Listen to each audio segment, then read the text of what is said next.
جمہوریت اور انتخابات کی طرف بڑھنا چاہتے ہیں، اور جناب چیئرمین کے علاوہ، تحریک انصاف کے علاوہ ساری قوتیں ان کو انشاءاللہ عزیز آپ لوگوں کے تعاون سے شکست فاش دی جائے گی۔ اس سے پہلے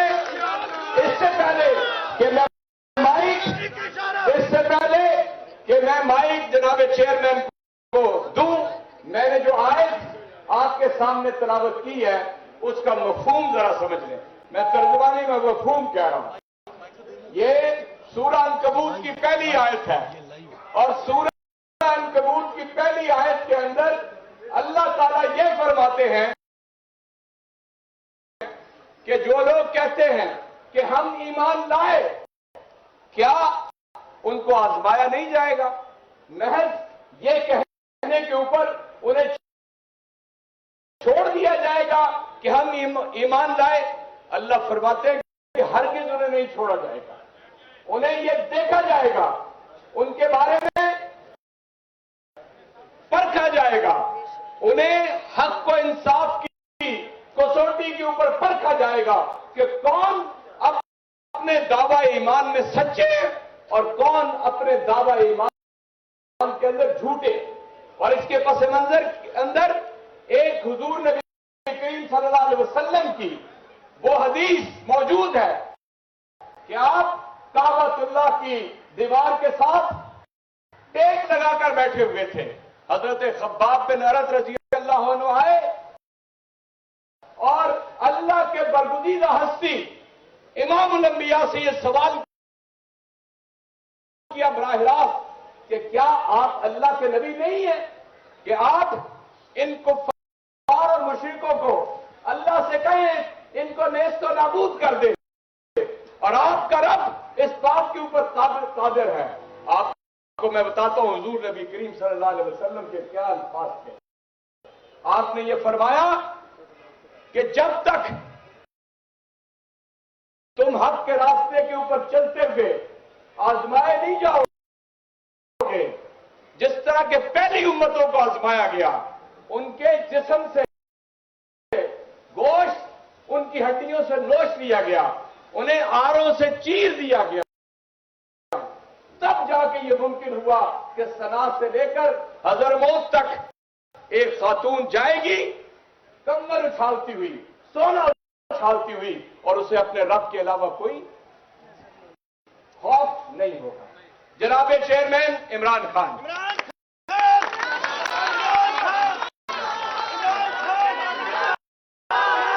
بسم اللہ الرحمن الرحیم، شکریہ۔ ایاک نعبد و ایاک نستعین۔ میں چاہتا ہوں پلیز سامنے آ جائیں کہ کبھی بھی اس ملک کی تاریخ میں کسی بھی پارٹی کے لیڈر نے اپنے لوگ جن کو ٹکٹس ملنے ہیں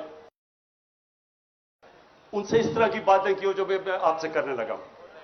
اس لیے میں چاہتا ہوں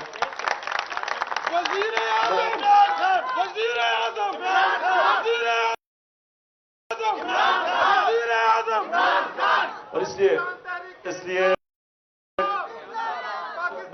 شکریہ۔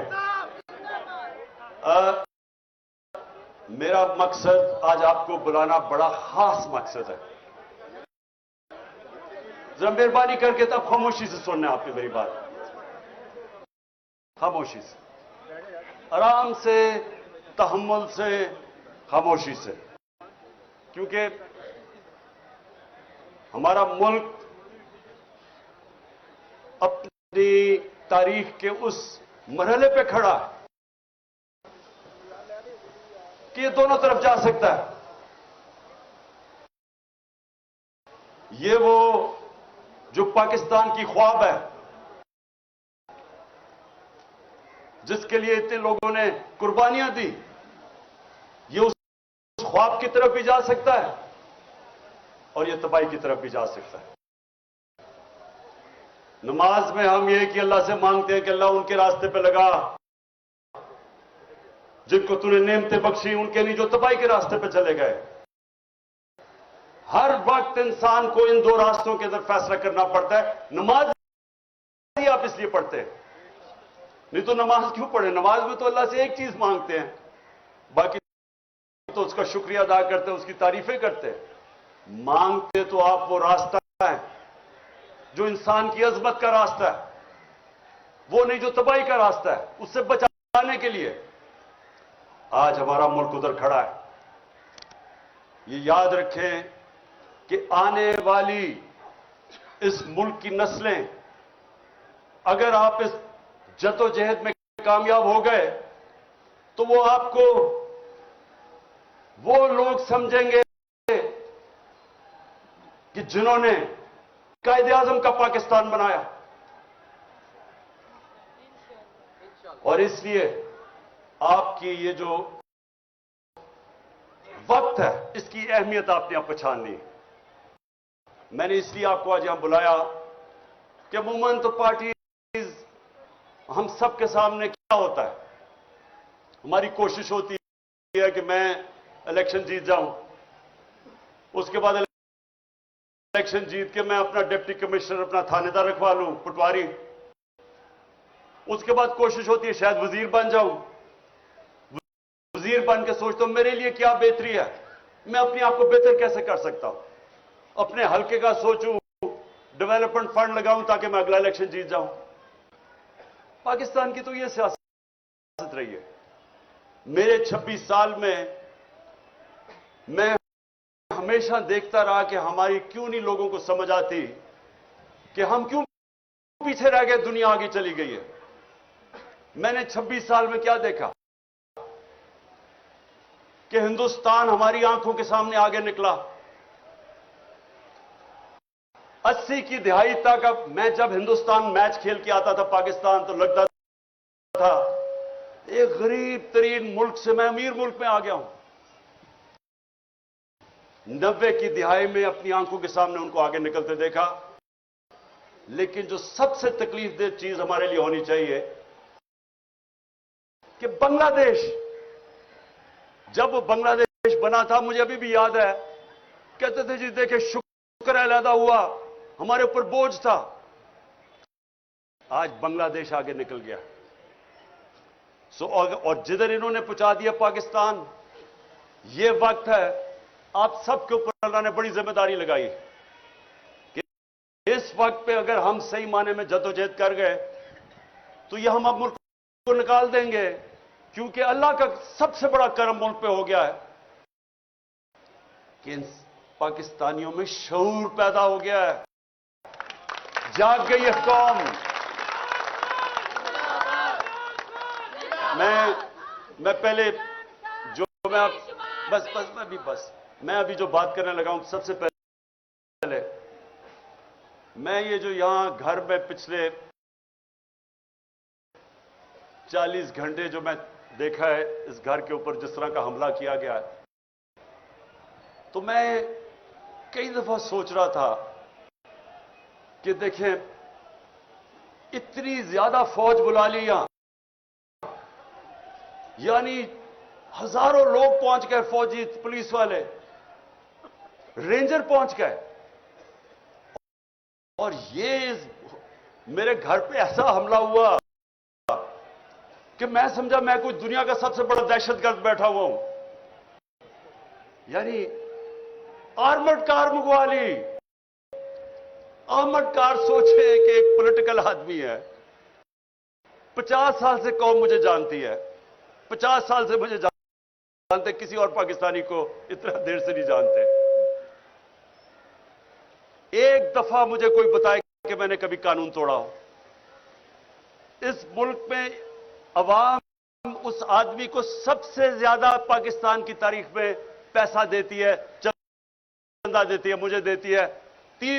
تیسرا ہسپتال وہاں, سب سے بڑے خیراتی ادارے ہیں اس ملک کی تاریخ میں. ایک یونیورسٹی نمل, دوسری ابھی القادر, سب خیراتی غریبوں کے لیے. اور جو سب سے بڑی پولیٹیکل پارٹی کا ہیڈ ہو اس کو فوج پکڑنے آ جاتی ہے لوگوں کی, یہ پولیس کی اور رینجرز کی. جرم کیا آتا تھا کہ پہلے سب سمجھ جائیں کہ پروپیگنڈا ہو رہا ہے اور اصل کیا ہے.